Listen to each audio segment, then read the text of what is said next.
IMF yaondoa taarifa kuhusu utoaji wa dola milioni 443.9 kwa serikali ya Tanzania. Shirika la fedha la kimataifa IMF limeondoa rasmi taarifa yake iliyokuwa ikitangaza kuwa serikali ya Tanzania ingepewa dola za Marekani milioni 443.9 kupitia haki maalum za kuchota fedha. Taarifa hiyo ambayo awali ilieleza kuwa ilitolewa Julai 10 imefutwa rasmi na IMF, na shirika hilo pia limethibitisha kuwa litatoa taarifa mbadala, wala kwa sasa kuna mpango wa kutangaza utoaji mpya wa fedha hizo kwa Tanzania.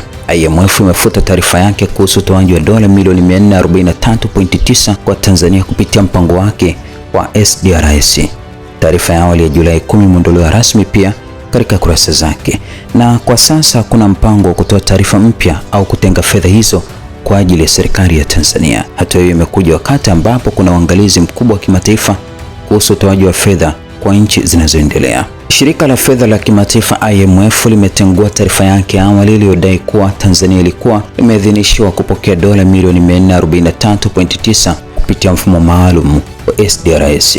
Kwa mujibu wa IMF, taarifa hiyo iliyokuwa imechapishwa awali imeondolewa rasmi, na kwa sasa hakuna tangazo jingine litakalotolewa kuhusu fedha hizo, wala hakuna mpango mpya uliopangwa kwa ajili ya serikali ya Tanzania. Maafisa wa IMF wameeleza kuwa kwa sasa kuna mpango wote wa kutoa taarifa mbadala kuhusu mgao huo au kutangaza mgao mpya wa SDRS kwa serikali ya Tanzania. Hatua imechukuliwa katika kipindi ambacho taasisi za kifedha duniani zinakabiliwa na uangalizi mkubwa kuhusu namna zinavyotoa fedha kwa nchi zinazoendelea, huku IMF ikisisitiza umuhimu wa uwazi, uwajibikaji na usahihi wa taarifa zake za kifedha.